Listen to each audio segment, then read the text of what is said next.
Thank God for Project Greenlight. Because of them, we got this hilarious, gory creature feature trilogy called Feast by John Gulager, the son of Clu Gulager, who is in this movie.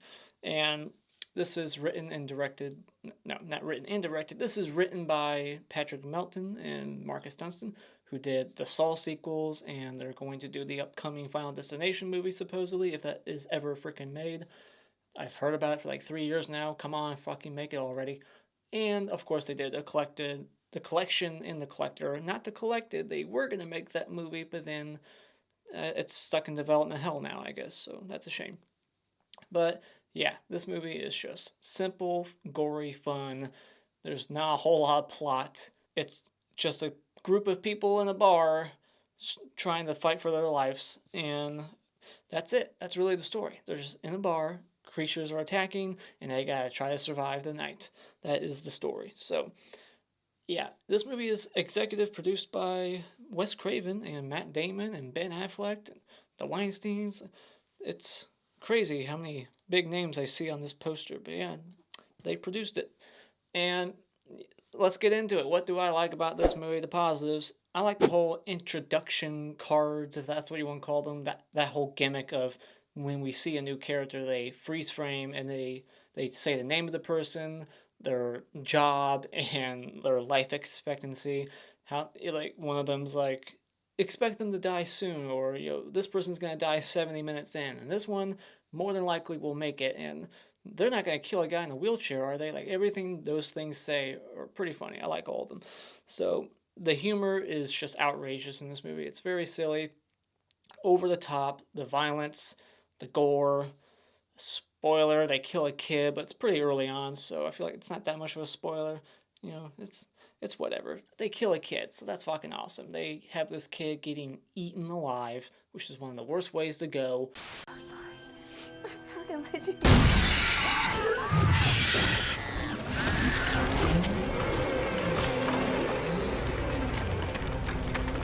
The gore is just fantastic in this movie. This is a gorehound's wet dream. There's lots of people getting dismembered, heads being torn off, legs, faces, skin, eyeballs being slowly pulled out of the eye socket. It is extremely gory. So if you're looking for that, you're going to get it. And I think the guy who did the Hellraiser movies did this one as well. Gary Tunnicliffe, however you want to say his name, Tunnicliffe. I never know how to say it. So yeah, and then this movie subverts expectations quite a bit. They kill a kid, like I already said, but then there's just other moments too where you think it's going this way, you think this is how it's gonna play out, but then they just do something else, and it's just crazy. And the creature designs I really like. I like the look of them before, like they kind of change too, because they're like they look one way throughout most of it, and it's just because they're like wearing other animals. They almost look like the poster of the new Wrong Turn movie. They're like wearing the bones of other animals on their faces and shit, but then you see what they look like underneath, and the way they look then looks pretty cool too. So I like the look of the creatures in here, and the sounds they make are pretty scary as well. And I like that they don't waste any time at all. They just get to it. It's never boring. They don't slow down. The guy bursts through the door, holds the head up like a shitstorm's heading our way, and then that's it. Like it's just off the rails from that moment on. They don't waste any time trying to explain where they came from. They do kind of have that moment where she's like, "This is how I bumped into them," and she says like she ran over one of them, but there's no like they came from space and blah blah blah. Like nothing. There's no wasting time trying to explain why they're here. Nothing. I like that. I just like that it's all about the fun, the carnage of just being in this setting with these wacky characters getting picked off in grisly ways. It's just a simple story. It's not trying to be smart. It's just trying to have fun, and it succeeds because of the gore, the subversion of expectations, and the just outrageous humor. My only nitpicks for the movie is that I just feel like there's maybe too many characters. Maybe they should have eliminated one or two at least. There's like a dozen people here. I lost track of some of them. I was like, oh yeah, I forgot about that guy. Like, there's so many that when one person would show up later, I'd be like, oh yeah, that guy. There's just so many of them. So maybe they should have just narrowed it down some. Maybe focus on some of the characters a bit more. And the camera work in the movie, the style of the film, it's very like shaky, and the editing's very choppy and frantic. There's lots of cuts during some of the action pieces. It's just not my style of directing, and it's just very chaotic at times, and it's just like hard to focus on what's happening. And there's one moment of the movie that looks awful. It's just this flashback where it gets extremely grainy. Like they did it on purpose, I'm assuming. It was a decision they made to, for some reason, make the flashback extremely grainy. It just looks awful. It's like hard to even tell what you're looking at. Final thoughts: this is a highly enjoyable, silly as hell, gory creature feature that just is very fast paced, very frantic and bloody as hell, and I just loved every minute of it, especially the first 15 minutes, I think, were just some of the best. It's just amazing. So when it comes to Feast, I recommend highly that you check this one out. Go out and buy it. Alright, time for some spoilers. So, the main character in this movie is the hooker, and she's banging people upstairs at this bar like it's a saloon in the Old West, how the hookers used to just take the guys upstairs and fuck them at the bar, in the rooms upstairs. This movie kind of feels like an old Western film. Anyway, so, yeah, and her kid, she has the kid who dies, like, almost instantly. Like, as soon as the monsters get in there, he's, like, the first one to go, almost. So, that was pretty cool. But if he didn't die, he probably would have grown up to be like Frank Zito, because of his mom being a hooker and banging dudes, like, not too far away from him. I mean, she puts the headphones on him because she doesn't want him to hear her having sex, but still, he's probably going to be a little messed up. Having a hooker for a mom, fucking people all the time, and he knows about it. Like, I don't think that's healthy for a kid to be in that kind of environment, but whatever. Anyways, so the first guy, he gets in there with the head, and he's like, trouble's coming, and then he gets killed right away when he's like, I'm the guy who's going to save your ass, which is something that they spoiled in the trailer for this movie, which was really stupid. That would have been a lot more shocking, because right before that, you see the title card. It says, Hero, life expectancy, high chance of survival, and then he dies a minute later. So they kind of ruined that, and that whole joke and setup in the trailer, which is a bummer. Who the hell are you?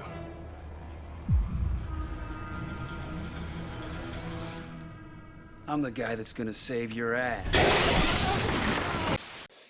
But yeah, he gets his head ripped right off, and I just think this would be so fun to do in real life.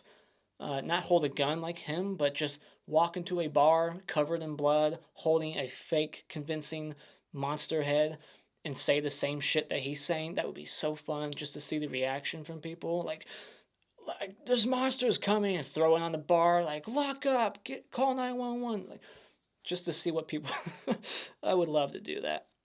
So yeah, they break in, and just this guy gets his face skinned. This woman loses her leg, and they think that she's dead.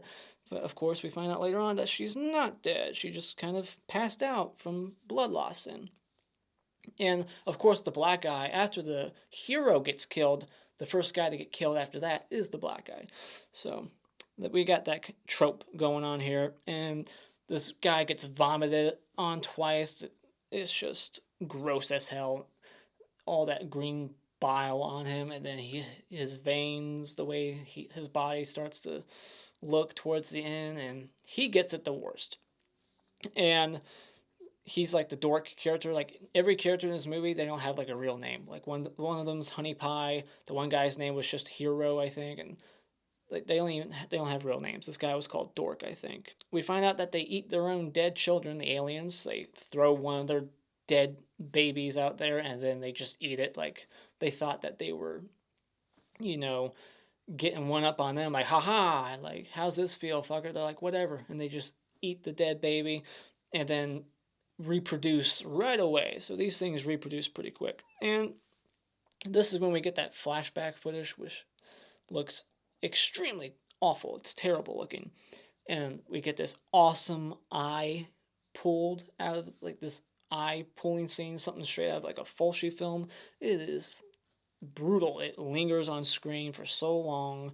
It actually made me wince looking at that. And then we get a severed monster cock in the movie that's like flapping around like a fish out of water.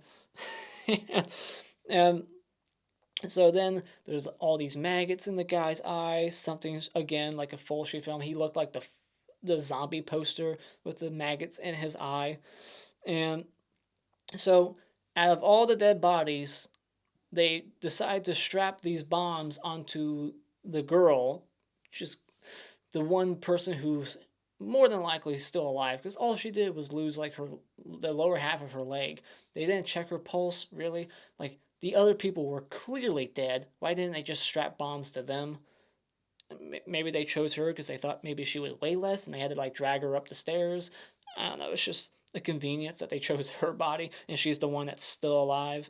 And then right before she gets blown up, she gets face fucked by one of the monsters and it ejaculates right away. She has a whole mouthful of it and it pukes it up right before they blow up together. It is over the top.